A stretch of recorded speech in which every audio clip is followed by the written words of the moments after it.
मी नागपूर अधिवेशनामध्ये यावेळेला जातीने हजर राहिलो, सगळ्यांना विनंती केली आणि बघा 7 तारीख ते 20 तारखेपर्यंतचं अधिवेशन होतं. 7 तारीख गुरुवार यांनी कशात गमावून टाकला शोक प्रस्ताव, नेहमीप्रमाणे संपला विषय. मग आला शुक्रवार म्हणजे 8 तारीख, तो यांनी काहीतरी 1 किंवा 2 प्रश्न झाले, नंतर मग वॉकआउट झालं आणि अधिवेशन बंद, हाऊस बंद दुपारनंतर. म्हणजे 8 तारीख, 9 आणि 10ला शनिवार रविवार आला, सुट्ट्या. मग 11 तारखेला म्हणजे या सोमवारी काहीतरी असे थातूरमातूर प्रश्न झाले 11 तारखेला. नंतर 12, 13, 14 3 दिवस काय चाललं आहे, आरक्षण.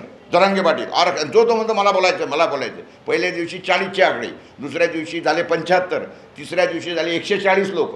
अरे आले कुठून, तुम्हाला कशाला बोलायचं? कारण काय, प्रत्येकाने आपले पोरं बसून ठेवले. अरे मी बोलत असताना तर व्हिडिओ शूट करतो आणि मतदारसंघात पाठवून देतो, बघा मी मराठाबद्दल बोललो, आरक्षणाबद्दल बोललो, हे दाखवायसाठी तिथं हे करणार तुम्ही. इथं माझं असं म्हणणं आहे या सगळ्या संदर्भामध्ये की या लोकांनी तुम्हाला एवढंच आहे ना, मराठा प्रश्नावर, आरक्षणाच्या प्रश्नावर तुम्ही एक विशेष अधिवेशन बोलवा, आमचा वेळ कशाला खाता? आणि जाऊ द्या ना, उलट हे सगळं चांगलं आहे. तुम्ही त्याच्या संदर्भात आरक्षणाच्या विषयावर महाराष्ट्र सरकारने बोलावले विशेष अधिवेशन, तुम्हाला क्रेडिट मिळेल. काय फरक पडतो? मुंबईत घ्या तुमचं अधिवेशन मोठं, नाही तर करायचं असलं विदर्भात तर विदर्भात करा, पण मग कमीत कमी सांगा की 1 आठवडा आम्ही अधिवेशनाचा कालावधी वाढवत आहोत. विदर्भाचं अधिवेशन हे 6 आठवडे व्हायला पाहिजे. नागपूर करार, अकोला करार याच्यामध्ये लिखितमध्ये नोंदी आहे. आणि 6 आठवड्याचं अधिवेशन तुम्ही 6 दिवसावर आणता आणि आमचा त्याच्यामध्ये सगळे वेळ गमावता आमचं, आणि वरून त्रास देता, आम्हाला पैसे खर्च करता. तर हे सगळं चालत असल्यामुळे मी जेव्हा काल हाऊसमध्ये गेलो तिथं तेच चालू होतं. अध्यक्ष म्हणाले त्याच्यामध्ये अजून 42 लोकांना बोलवायचं आहे. मग यांनी सगळं अजून जरा लवकर बोला, कमी वेळात बोला. अजून 42 लोकांना, ह्या पक्षाची इतके लोक, त्या पक्षाची इतके लोक, नावं घेत बसला 5-7 मिनटं. नंतर मग म्हणे याच्या व्यतिरिक्तही म्हणजे अपक्ष आमदार आहेत. म्हणजे म्हटलं झालं 50-60 लोक बोलणार. आता 50-60 लोक आज बोलणार, एका दिवसात शक्य नाही आहे. आजचा शुक्रवार, म्हणजे हे सगळे उरलेले लोक कुठं जातील? सोमवारी. म्हणजे आजचा किती तारीख आहे? आजची आहे 15 तारीख. उद्याची 16-17 गेली सुट्यांमध्ये, मग 18, 19, 20 उरलं. मग 18ला पुन्हा उरलेले आमदार, 19, 20ला मग प्रश्नोत्तरं, प्रश्नाची उत्तरं, मग मुख्यमंत्री बोलणार, मग अमुक बोलणार, मग पुरवणी मागण्या येणार. म्हणजे गेलं अधिवेशन पूर्ण. तर मी ते सगळं जेव्हा त्यांनी सांगितलं की अजून 5-50 आमदार बोलायचे आहेत, तर मी फक्त ॲज ए पत्रकार म्हणून फक्त तिथं उभा राहिलो गॅलरीमध्ये. मग फक्त मी एवढं तिथं बोललो की याचकरता विदर्भामध्ये येता का? आमचे विदर्भाचे प्रश्न राहिले, हेच चालू द्या म्हटलं, तुमचं आरक्षण चलने देऊ तुम्हाला. अरे म्हटलं काय लावलाय तमाशा? एवढं बोललो रागाने. मी तिथून परत आलो. समोर प्रसार माध्यम होते, 2-4 लोकांनी काही माझे बाईट वगैरे घेतले. आणि मग तेवढ्यात ते शेलार वगैरे, नंतर मला कळलं की शेलारांनी म्हटलं असं काय चाललं आहे, ते काय चाललं आहे, हे काय होतं आहे. ह्या शेलारांनी 2 दिवस अगोदर त्या कुठलं ते हॉटेल, सेंटर पॉईंट हॉटेलमध्ये, त्याच्यामध्ये जलसा घेतला, जलसा संगीत महोत्सव घेतला. तू याच्यासाठी येतो का इथे विदर्भामध्ये? तो कोळी नावाचा ह्यांचाच भाजपचा आमदार आहे. त्यांनी ती कोण हे आहे नर्तकी नाचणारी गौतमी पाटील, तिचा कार्यक्रम ठेवला अधिवेशन काळामध्ये. मग हे याच्यासाठी इथं येत आहेत का सर्व? हुरडा पार्ट्या करायच्या याच्या अगोदर येऊन आणि हे सगळे धंदे करायचे. म्हणून मी जे संतापाने तिथं बोललो. त्याच्यानंतर त्यांनी मला ते काय आले सुरक्षा रक्षक, त्यांनी मला घेराव घातला. ते म्हणे, मी म्हटलं तुम्हाला काय घेराव घालायची गरज आहे, मी कुठं पळून जात नाही. संयम बाळगायचा तर किती बाळगायचा या सगळ्या विषयावर? रोज 14 किस्सा शेतकरी आमच्या आत्महत्या करतायत, त्याच्याबद्दल कोणी बोलायला तयार नाही. अवकाळी पाऊस झाला, ह्याच्यावर कोणी बोलायला तयार नाही. आणि यांचे तमाशे ऐकायसाठी आम्ही इथं येतो का? आले कशाला? लोकांच्या प्रतिक्रिया खराब आहेत म्हटलं. नागपूरमध्ये वाहनधारक म्हणतात की नको रे बाबा नागपूरचं अधिवेशन. त्याच्यामुळे म्हटलं बा मी नाही चालू देणार अशा पद्धतीचं, आणि मी जे काय तुमचं कृती कारवाई असेल ती कारवाई झेलायला तयार आहे. म्हटलं तुम्ही जास्तीत जास्त काय करणार आहे? माझ्यावर हक्कभंग आणणार, मला हे करणार. हक्कभंग वगैरे मी 1-2दा झल्ले त्याच्या अगोदर तुरुंगा बिरुंगात गेलो. हे कोणाला घाबरवतात? तुम्ही एक लक्षात घ्या, कोण जरांगे 4 महिन्या अगोदर तुमच्यापैकी कोणी पत्रकारांनी मला प्रामाणिकपणे सांगावं, जरांगे हे नाव तुम्हाला 4 महिन्या अगोदर माहिती होतं का? कोणाला माहीत होतं का? नाव हात वर करा. हे नाव आलं कुठून जरांगे? काय विषय आहे? आणि तो कशासाठी मागतोय? मुद्दामून. कारण कसं आहे, ज्या सगळ्या जरांगाच्या विषयात, ज्या आरक्षणाच्या प्रश्नावर गेले 4 दिवस झाले गदारोळ सुरू आहे. मला एक साधं सरळ सांगा, आरक्षण कशासाठी पाहिजे? आरक्षण शिक्षण आणि नोकऱ्या. मग आता आपला पहिला मुद्दा घेऊ नोकरीचा. मला एक साधं सरळ सांगा, सरकारी उपक्रम सरकारने सगळे विकून टाकले, म्हणजे याचा अर्थ त्याच्यातल्या नोकऱ्या संपल्या, ते प्रायव्हेट झाले. त्याच्यानंतर 68,000 शाळा यांनी खाजगीत करत आहेत, म्हणजे याचा अर्थ तिथल्या नोकऱ्या संपल्या. तिसरं यांनी डायरेक्ट फतवाच काढून टाकला की याच्या पुढे जर नोकऱ्या भरू तर कंत्राटी बेसिसनी, त्याच्यासाठी 9 एजन्सी अपॉइंट करून टाकल्या. मग आता जेव्हा सरकारी नोकऱ्या संपल्या तर तुमच्या आरक्षणाचा उपयोग काय, आणि सरकारी नोकरी जर संपली आहे तर त्या शिक्षणाचा उपयोग काय, म्हणजे दोन्ही संपवले. भांडायसाठी कशाला पाहिजे, भांडायचं कशासाठी पाहिजे, पहिले की तुम्ही ह्या सरकारी शाळा ज्या आहेत ह्या तुम्ही खाजगीत करू नका, याच्यासाठी पहिले भांडा ना. सरकारी उपक्रम आहेत ते विकू नका, ह्याच्यासाठी भांडा, ते काहीच नाही. आणि ते आरक्षण वगैरे, मला असं म्हणायचं आहे की जशी आता हे जेव्हा नोकऱ्या संपल्या म्हणजे ओसाड गावच्या पाटीलकीसाठी भांडायचं नाही, या गावची मला पाटीलकी द्या, काय नाही हे ओसाड असलं तरी मला द्या, मग या यांना सगळा टाईमपास करायचा आहे याच्यामध्ये. हा प्रश्न घेऊन सत्ताधारी पक्षांना काय करायचं आहे, म्हणजे ते मराठा आरक्षण मागतात, त्यांना मग आम्ही कशात देणार, हो आम्ही ओबीसीमध्ये देऊ त्यांना, नाही ओबीसी म्हणणार, छगन भुजबळ म्हणणार नाही आमच्याच्यात नाही आला पाहिजे, हा बिलकुल आमचा वाटा नाही पाहिजे, म्हणजे ते ओबीसी आणि मराठ्याचे भांडणं. मग म्हणतील मराठ्यांना नाही यांचे कुणबीचे सर्टिफिकेट शोधून काढा, आम्ही कुणबी ऑलरेडी आहेत ना रिझर्वेशनमध्ये, त्यांना तुम्ही द्यायची गरजच नाही, तुम्ही कोण आहे म्हणणार आहे. म्हणजे ओबीसी मराठ्यांच्या विरोधात, कुणबी ओबीसीच्या विरोधात, आणि धनगर वगैरे ह्याचं म्हणजे असं एक चित्र निर्माण केलं, सगळे दिशाभूल चालली आहे ते सगळ्यामध्ये. आणि हे याच्यासाठी चालू आहे की भाजपला माहीत आहे की शेतकरी भाजपवर प्रचंड नाराज आहे. मग आता हा प्रचंड नाराज असलेला शेतकरी मग आता हा आपल्या विरोधात मतदान करेल, आणि हा सगळा शेतकरी कोण आहे तर ओबीसीमध्ये येतो, मराठ्यांमध्ये येतो, कुणब्यांमध्ये येतो. मग यांच्यामध्ये फूट पाडा, फूट करो राज करो, याच्यामुळे हे जरांगेचं प्रकरण यांनी जाणून बुजून उभं केलं.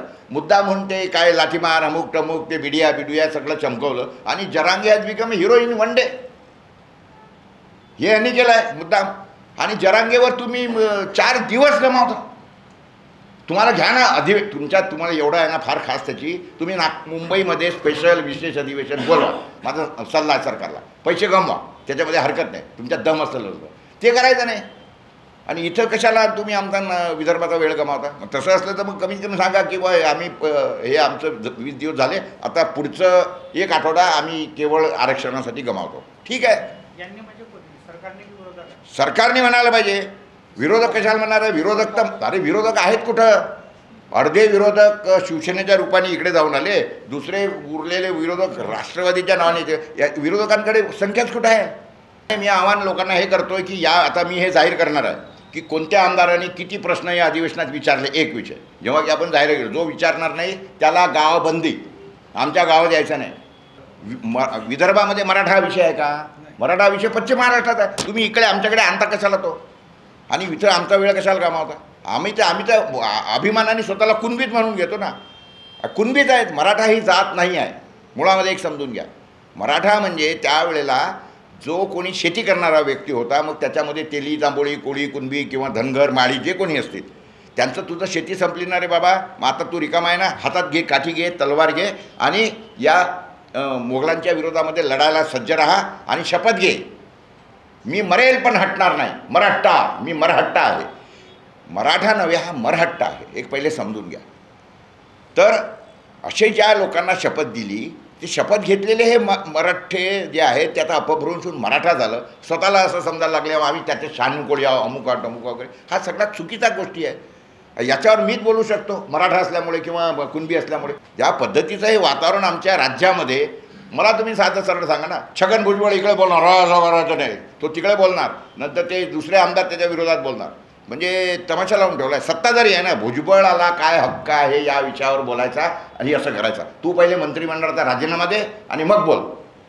त्यांनी सर्वधर्म भावाची शपथ घेतलेला मंत्री he is coming on the stage आणि ही इज टेकिंग आणि टॉकिंग अबाउट नॉनसेन्स थिंग. बिलकुल माझा निषेध आहे या सगळ्या गोष्टींना. आणि जो स्वतःला वैदर्भियन समजतो, जो स्वतःला शेतकऱ्यांचं अन्न खातो असं समजतो, त्यांनी या शेतकऱ्यांच्या प्रश्नासाठी जी 14 शेतकरी रोज आत्महत्या करत आहेत त्यांच्यासाठी आपण आपली संवेदना जागृत ठेवलीच पाहिजे. Nothing do it.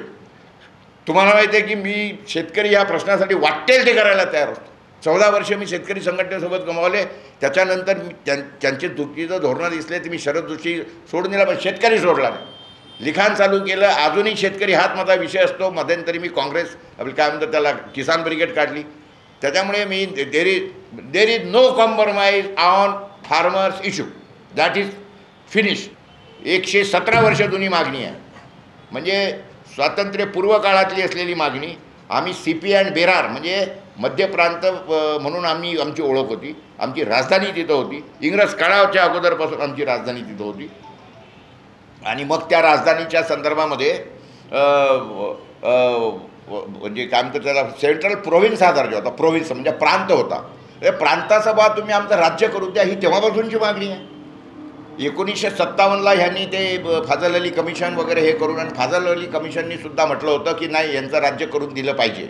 आपलं भौगोलिक क्षेत्र, आपल्या भौगोलिक क्षेत्रामध्ये 4 केरळ बसतात, 10 गोवा बसतात, विदर्भामध्ये 10 गोवा बसतात. तुम्ही गोव्याचं राज्य करता, तुम्ही कोकणाचं हे काय म्हणतो त्याला, याचं केरळचं राज्य करता.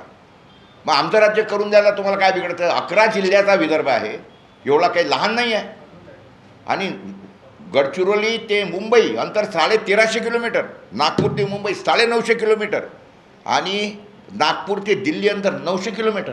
राजधानी जवळ आहे आम्हाला त्याच्यापेक्षा. सध्या सत्तेत बसलेली जी काही भाजप आहे, ही भाजप 2013ला तुम्हाला माहीत आहे कशा आक्रमकपणे हे सगळे याच्यामध्ये होतं. वेगळा विदर्भ झालाच पाहिजे. तुमचे चंद्रपूरचे आता सध्या कोण मंत्री असलेले मुनगंटीवार, त्यांचे व्हिडिओ बघा, तुम्ही त्याकडे असतील व्हिडिओ बघितलेले, काय तावाने बोलत होते. देवेंद्र फडणवीस म्हणत होते की विदर्भ वेगळा झाल्याशिवाय मी लग्न करणार नाही. यांनी प्रॉमिसरी नोट लिहून दिली गडकरी साहेबांनी की दिल्लीत आमचं सरकार जर बसवलं तुम्ही, तर आम्ही 1 महिन्याच्या आत विदर्भाचं राज्य देऊन टाकू. कुठं आहे? फडणवीसांनी लग्न केला, पोरबाळं झाली, लकलाग बसो, आमच्या सदिच्छा आहेत. परंतु तुमच्या कमिटमेंटचं काय या सगळ्या संदर्भामध्ये? आणि आज तुम्ही का बोलत नाही आहे या सगळ्या संदर्भामध्ये?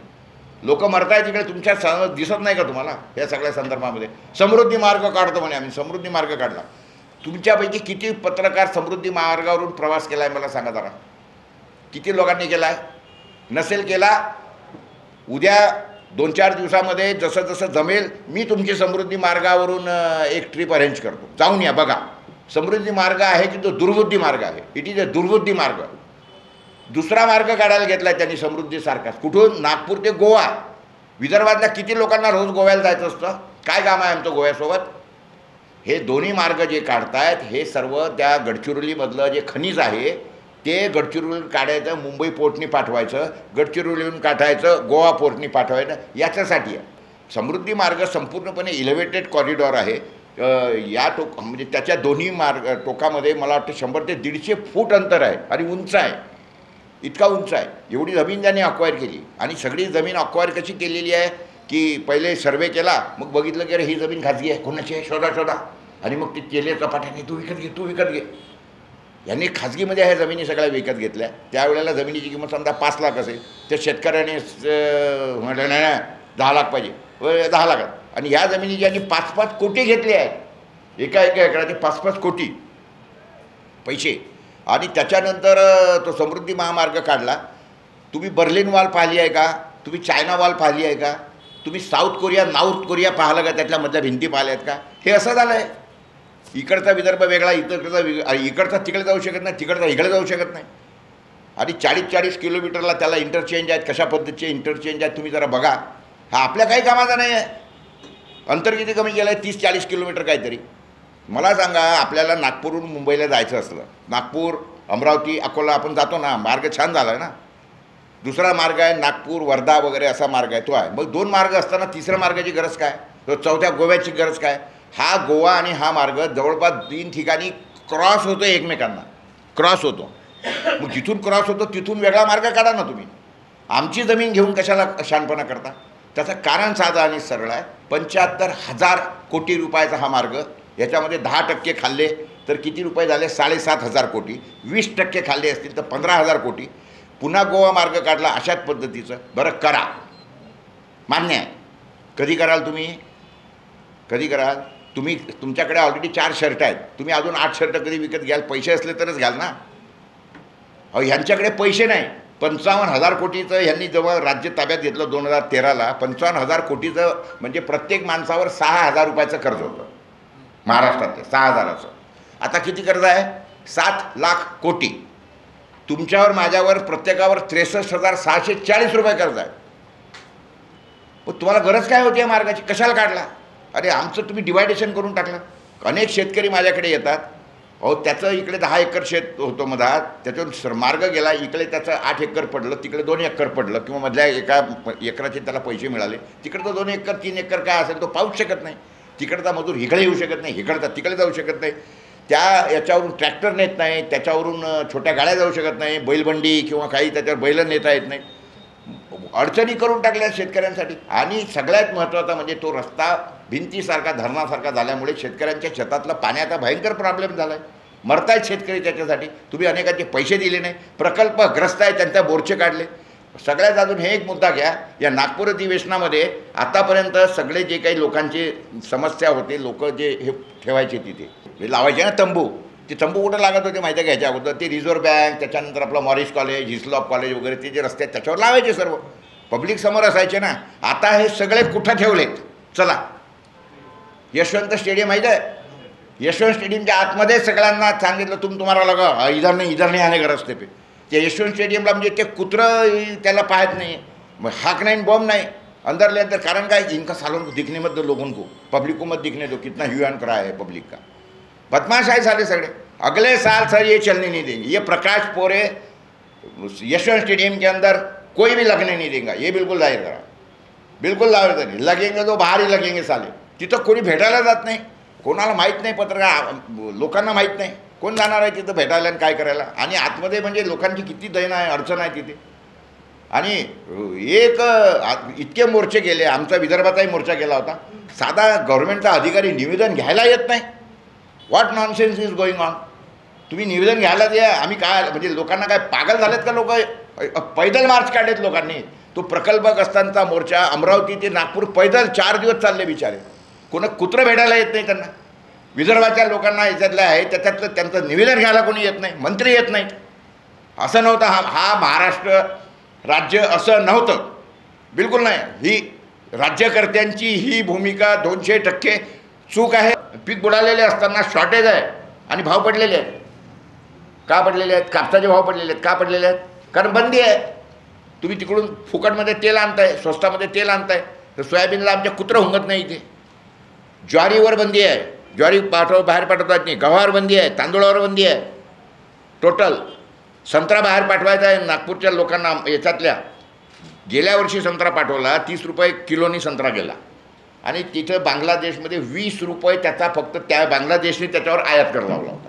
तो बांगलादेशने यावर्षी तो कर 88 रुपये किलो मागा करून टाकला. 30 रुपयाच्या किलोवर 88 रुपये कर कोणी भरणार आहे का? आणि याच्या संदर्भात चर्चा नाही, अधिवेशनात चर्चा नाही. म्हणजे विदर्भ अरे बा, तुम्ही आमचे प्रश्न काही घेणार की नाही? तुम्ही समस्या काही ऐकणार की नाही? तुम्ही काही अनुदानं देणार की नाही? शेतकरी आत्महत्या करतात त्या संदर्भामध्ये करणार की नाही? दिस इज ऑल नॉनसेन्स बोलतात.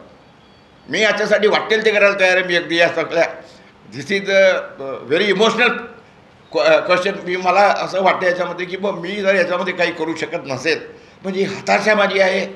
आणि या सगळ्या संदर्भामध्ये मी खूप जास्त संतप्त आहे. I may do anything.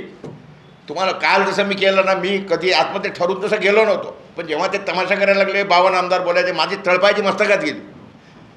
जो संवेदनशील मनुष्य आहे तो तिथे राहू शकत नाही, शांतपणे नाही राहू शकत. I am not going to keep quiet on this issue.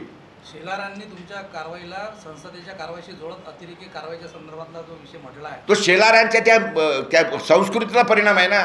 मी तिथं काय काम केलं? मी फक्त तिथं बोचून, तुम्ही जर तिथलं पाहिलं 30 सेकंद, माझ्याकडे त्याचं रेकॉर्डिंग आहे. मी माझा हे म्हणजे काय म्हणतो त्याला व्हॉइस हे करून ठेवला होता. काय बोललो ते तुम्हाला आत्ता दाखवतो. काही बोललो नाही मी साहेब. मी फक्त 20 सेकंद किंवा 22 सेकंद बोललो असेल. चालू द्या, हे चालू द्या. अजूनही 4 दिवस तुम्ही तुमचा आरक्षणच चालू द्या, ह्याच्यावरच बोलत राहा. विदर्भाच्या प्रश्नाला द्या बगल सोडून, चालणे देव, असं बोललो, निघालो मी. एवढे बोलायचं नाही लोकशाहीमध्ये. मग तर तो भगतसिंग परवडला, त्यांनी तिथं घेतला आणि बॉम्ब फेकला ना, कागद फेकले. दुसरं केलं काय भगतसिंगनी? काय तिथं गोळीबार केला का? मग यही करेंगे अगली बार.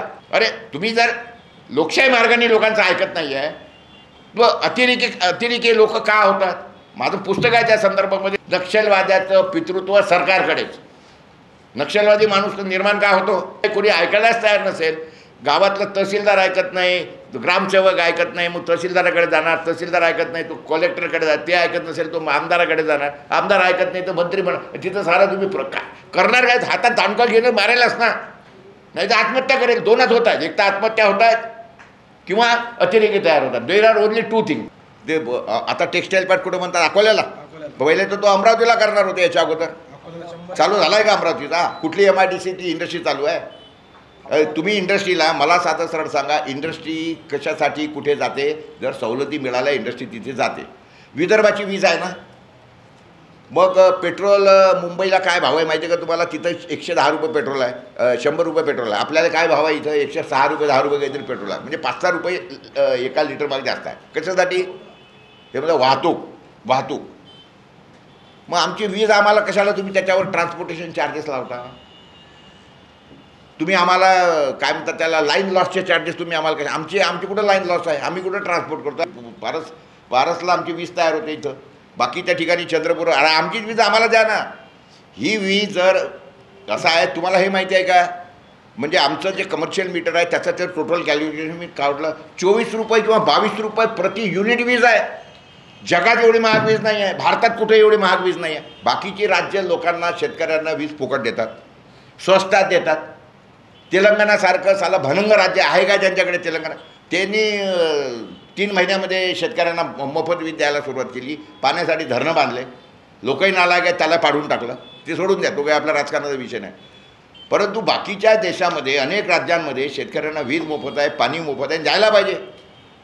आणि तुम्ही शेतकऱ्यांचे भावाचे मालाचे पैसे वाढवत नाही, आत्महत्या कशासाठी करतो? कोण आहे हा शेतकरी आत्महत्या करणारा? जो कर्ज घेतलेला आहे. कर्ज घेणारा शेतकरी कोण होता? पूर्वी 1960 साली हा शेतकरी बँकेत डिपॉझिट ठेवत होता. हे बँकेचे मॅनेजर साले भीक मागायला यायचे, गावखेड्यामध्ये फिरायचे, साहेब डिपॉझिट द्या, बापू डिपॉझिट द्या दिवाळीनंतर, कारण पीक वगैरे विकल्या जायचे, पैसे आलेलेच आहेत. 1960पर्यंत बँकेत डिपॉझिट ठेवणारा शेतकरी हा त्याच्यानंतर कर्ज काढायला लागला. कर्ज फेडत नाही, म्हणून फेडता येत नाही, इज्जत जाते आहे. केवढ्या रुपयासाठी कर्ज? आत्महत्या करणारे शेतकरीच्या वरचं कर्ज किती आहे? 50,000, 20,000, लाख रुपये, 1.5 लाख रुपयासाठी तुम्ही साले इंडस्ट्रीयल लोकांच्या 30 लाख कोटी माफ केले. 30 लाख कोटी. आणि अख्ख्या भारतातल्या शेतकऱ्यांचं कर्ज माफ 1 लाख कोटी नाहीत लागणार. मी आणले आहेत 72,000 कोटी रुपये 2007 साली मनमोहन सिंगांची भांडून मी आणले. त्याच्यानंतरही शेतकऱ्यांना नवीन कर्ज काढावी लागली. का काढावे? अरे शेतीत तोट्याचा धंदा आहे ना, शेतीत काही पैसाच मिळत नाही आहे. कापसाचा उत्पादन खर्च किती आहे प्रति क्विंटल? गव्हर्नमेंटने जाहीर केलेला 12,000 रुपये प्रति क्विंटल. हे पैसे किती देत आहेत? भाव काय आहे? 7,000 रुपये. म्हणजे 12,000चा माल सरकार 7,000त घेते किंवा शेतकरी विकतोय. सबसिडी कोण कोणाला देत आहे? सबसिडीचा अर्थ असतो की माझा कापूस 7,000 आहे, पण तुम्ही आता 12,000 विकत घेता, म्हणजे सरकार मला 5,000 रुपये अनुदान देते, सबसिडी देते, मदत करते. पण माझा 12,000चा माल आहे, तुम्ही 7,000 घेता, याचा अर्थ काय झालं? अरे सबसिडी मी तुम्हाला देतोय. आणि तुम्ही इकडे म्हणणार की नाही ना आम्ही शेतकऱ्यांवर काय टॅक्स लावत नाही. अरे टॅक्स नाही लावत तुम्ही TDS लावताय, इन्कम टॅक्स नाही लावत. तुम्ही म्हणता आम्ही इन्कम टॅक्स घेणार नाही. अभी इन्कम टॅक्स किती आहे? Tax deducted at source. 12,000च्या मालात तुम्ही 5,000 रुपये टॅक्स काढता आणि आमच्या हातात 7,000 रुपये टेकवता. ह्या सगळ्या गोष्टीकडे तुम्ही अशा उलट्या अँगलने बघायला लागा, तुम्हाला सगळे प्रश्न सोपे होतील. पण कोणी या सगळ्या संदर्भामध्ये इतक्या ताकदीने मांडणारं शेतकऱ्याचं संघटन नाही. 13 महिने शेतकरी पंजाबच्या आणि त्या दिल्लीच्या बॉर्डरवर बसतात, 5ही सीमा अडवतात. 13 महिने पंतप्रधानाला जायला वेळ नाही. 700 शेतकरी मरतात. त्याच्यावर तो हा प्रश्न करतो, त्यांचाच राज्यपाल सत्यपाल मलिक, सत्यपाल ना पंतप्रधान, त्याच्यावर म्हणतात ओ तो मैं क्या करू. अरे व्हॉट डू यू मीन मैं क्या करू? काय करायचं? काय कुठं जायचं? कुठं बोंब मारायला जायचं? कुठं? केंद्र सरकार ऐकायला तयार नाही, राज्य सरकार ऐकायला तयार नाही आहे. Where to go? येणाऱ्या दिवसांमध्ये आम्ही आता 27 तारखेपासून उपोषणाला बसणार. 5,000 म्हातारे आणि म्हाताऱ्या, 5,000 म्हाताऱ्या तरुण जे कोणी असतील, 5,000 लोक उपोषणाला बसणार, संविधान चौकात बसणार नागपूरला. देखते ना कैसा नहीं देते, विदर्भात कैसे प्रश्न नहीं करते हम. म्हणजे ज्यांची मागणी नाही ते तुम्ही स्टेट वेगळं करणार. छत्तीसगडची मागणी होती का? कसं काय दिलं तुम्ही? जे स्टेटची मागणी नाही त्यांना तुम्ही करणार. आमची साली 117 वर्ष जुनी मागणी. या बाळासाहेब ठाकरेंनी म्हटलं होतं हे आम्ही नाही वेगळा विदर्भ देणार नाही, महाराष्ट्राचा तुकडा तोडणार नाही. का तोडणार नाही? नाही 106 हुतात्मे झाले संयुक्त महाराष्ट्रासाठी. संयुक्त महाराष्ट्रासाठी झाले आहेत का हुतात्मे झाले. मुंबई त्यावेळेला मोरारजी देसाई हे गुजरातसोबत जोडणार होते, म्हणून मग त्याच्यासाठी आंदोलन झालं. गिरणी त्यावेळेला सुटल्या, त्याच्यामध्ये भरपूर गिरणी कामगार रस्त्यावर निघाले, गोळीबार झाला, त्याच्यात गिरणी कामगार मेले. परंतु तो सगळा विषय हा मुंबई महाराष्ट्रासोबत जोडण्यासाठी होता. विदर्भाचा प्रश्न त्याच्यामध्ये अजिबात नव्हता, कुठेच नव्हता. हे मूर्ख बनवून राहिले शिवसेनेवाले. आणि शिवसेनेचा विदर्भाच्या संदर्भात बोलायचा अधिकार का? बाळासाहेब ठाकरेंनी म्हटलं होतं की आमच्या हातात विदर्भ द्या, महाराष्ट्राची सत्ता द्या, आम्ही विदर्भाचं भलं करून टाकू, नाही झालं तर आम्ही स्वतःहून विदर्भ देऊ वेगळा. हे बाळासाहेब ठाकरेंनी म्हटलेलं स्टेटमेंट आहे, रेकॉर्डेड आहे माझ्याकडे. मग विदर्भाचा विकास झाला की भकास झाला विदर्भ? नाव Shiv Sena have no right to talk on Vidarbha issue. तुम्हाला काय अधिकार आहे बोलायचा आमच्याबद्दल? मर रहे हम, आम्ही बोलू ना. विदर्भातले लोक बोलतील या सगळ्या संदर्भामध्ये. हे कोण आहे साले बोलणारे मुंबईत बसून पंचतारांगी हॉटेलमध्ये बसणारे आणि फुक्के झोडणारे? Nothing doing. हे कुछ चलने नहीं देने का इनका. ठळक घडामोडींसाठी देशोन्नती न्यूज चॅनलला सबस्क्राईब करा आणि बेल आयकॉन प्रेस करा.